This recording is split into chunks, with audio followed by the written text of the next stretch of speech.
If your thoughts feel loud, repetitive, and hostile, that's not healing. It's an outdated operating system that's running your life. And so most divorced dads think, I need more motivation. I need to heal. The reality is that you're executing old mental scripts in a new season. So today I'm going to show you how your brain keeps replaying the same loops, how to shut them down without pretending you're fine. So again, if this podcast has helped you think clear even once, man, just hit subscribe, leave a review.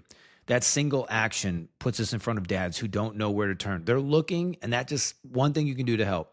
I want to dig into the neuroscience on this because many dads just think you can will your way into this new person. It's 2026, and you're going to just fight it out.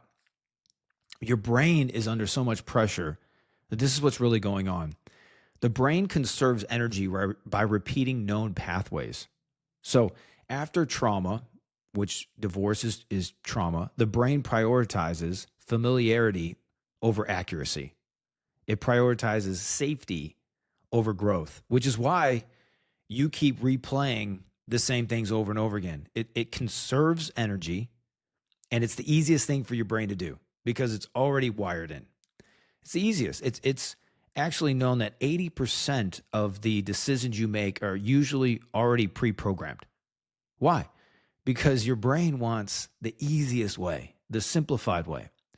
But that's many of those times it's old patterns, and it's things that aren't going to serve your now or your future. So what happens is your mind keeps returning to your ex or the failure or the regret or what could I have done differently? It's not because it's true, but it's because it's efficient. So your brain is trying to run on efficiency. Rumination isn't weakness. It's literally just automation. Rumination is literally just automation. That's your brain saying, hey, let's conserve energy. Let me share some things with you. Let's keep replaying these because I already know what those are.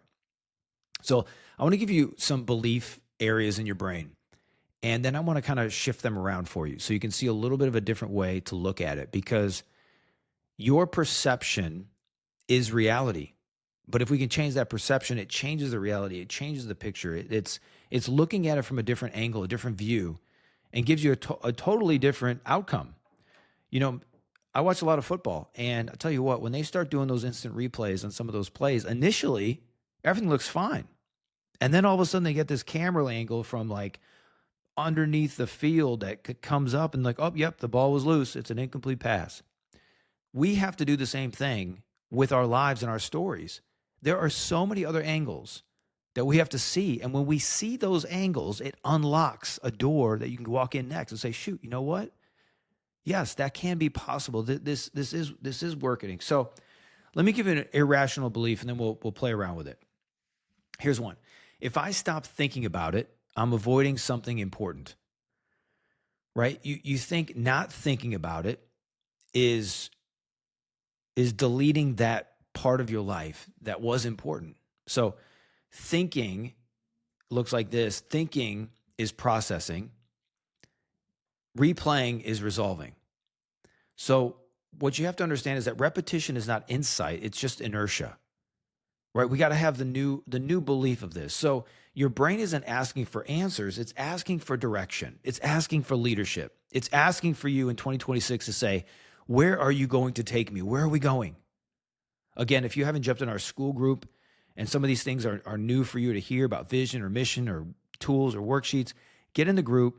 It's the least you can do, and start understanding what's in your brain, what to do about it, how to build out a vision and a mission so that you're designing your life, really designing your life. Not, this is my plan. No, sticking to it.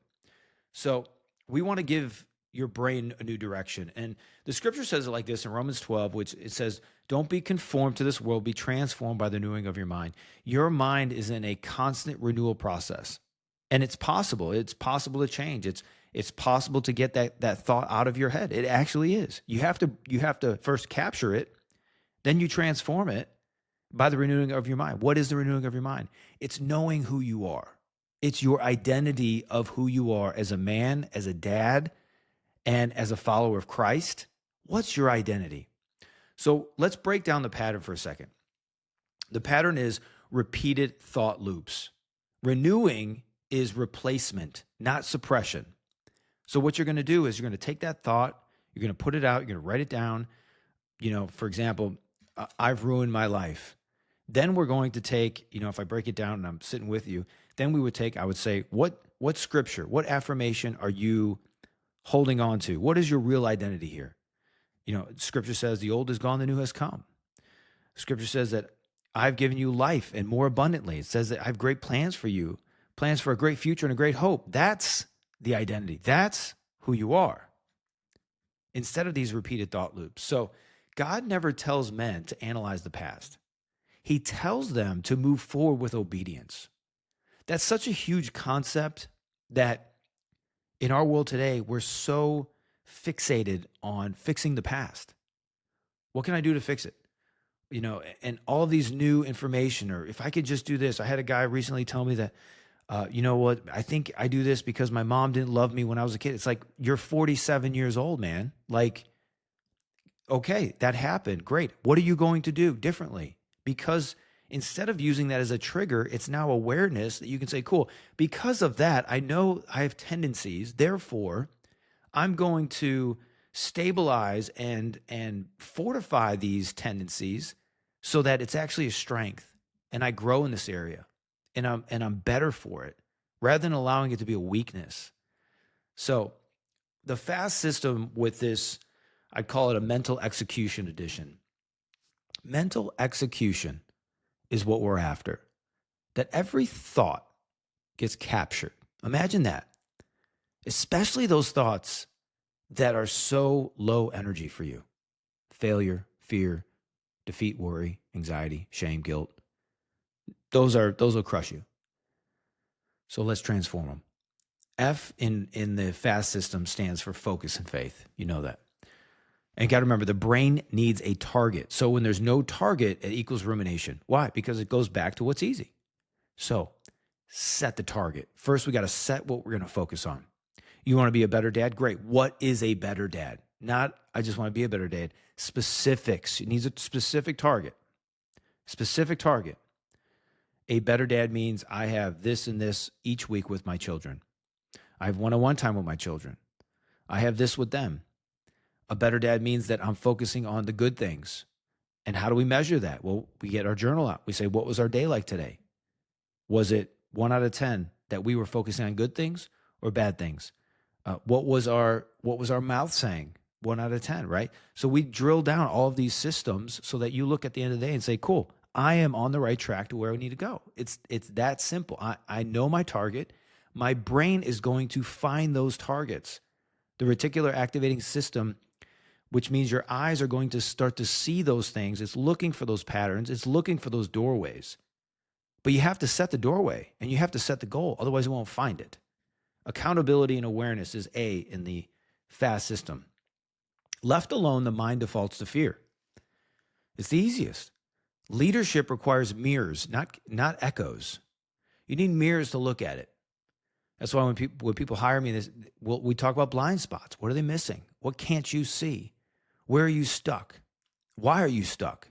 Why haven't you gotten past that? What's really stopping you? Your accountability is the gateway drug to freedom. Your awareness to the accountability allows you to see the entire planes of your life. You say, yeah, this area here, this is a struggle. We need to work on this. We get into the strategy and the systems. It sounds like this. Thought replacement beats thought resistance. So you need a system for that. You don't fight a thought, you outwork it. What does that thought come in like? And then how do we transform that thought? How do we replace it? And why are we replacing it? What is the meaning behind the replacement?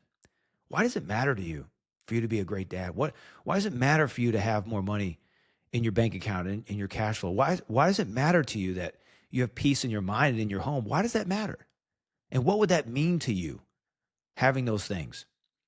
T is transformation. New behavior installs new identity. Therefore, identity shuts down old scripts. When you know who you are, you also know who you're not.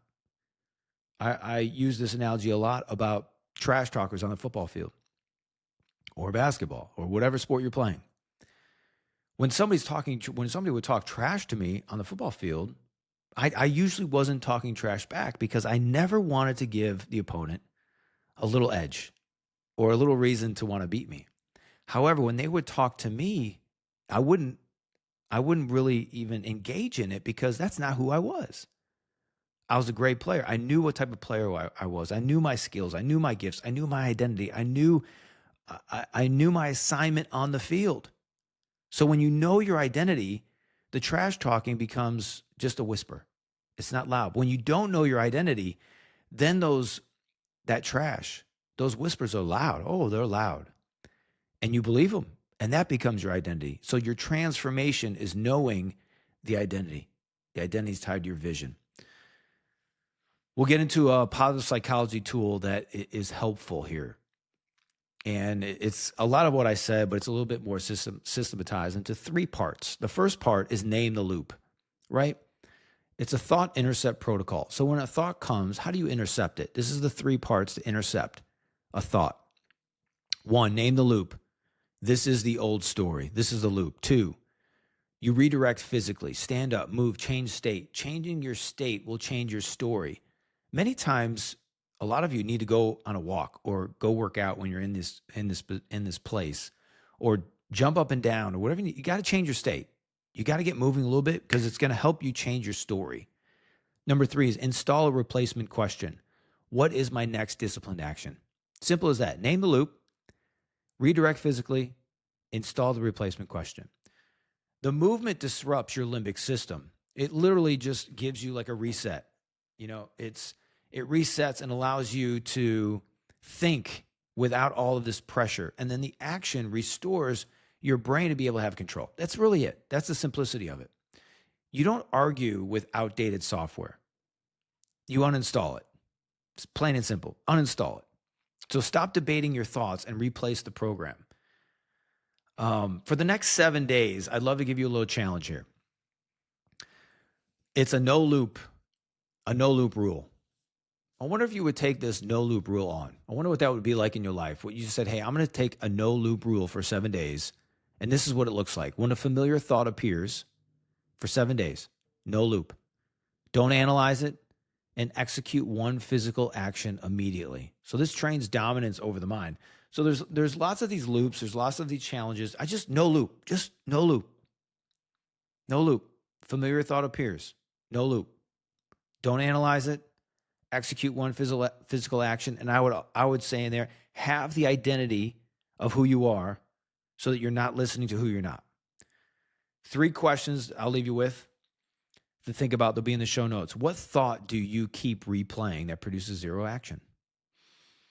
Think about that. Number 2, what does my mind do when I don't give it a target?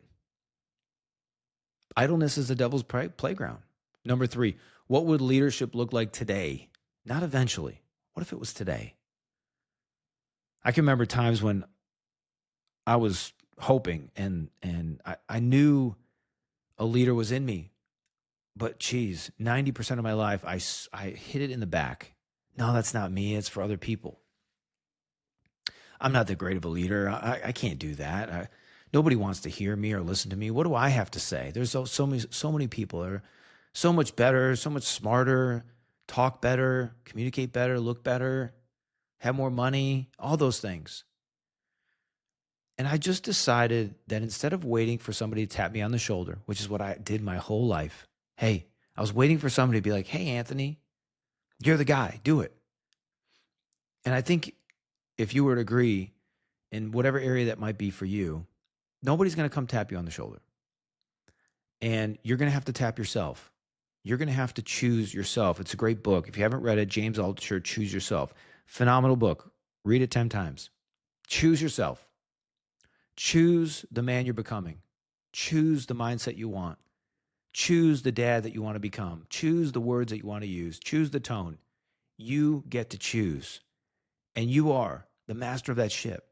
Nobody else. And so when I decided to choose myself, to say, you know what, I'm just going to do it. This is the direction I'm going. These are the things I'm going to start saying. And nobody would show up and nobody would listen or any of those things. I just kept going. I just kept showing up. And things started to build and things started to grow. And I just want to encourage you that whatever state that you're in, whatever place you're in, it doesn't matter. Stop comparing yourselves to others. Look at the thing that you need to do and choose yourself. If there's anything you get it, just choose yourself. Again, if you need help, get in our Skool group. Follow us, Divorced Dads of America, on Instagram. Give me a sub and share this with somebody. It literally helps another dad who's in a blender. And I think that you want to help other dads as well. So we're going to transform 1 million dads. We're going to rebuild their life. We're going to rebuild their legacy. That's what we're doing here. God bless you. Love you. Happy New Year. I'll see you in the next one.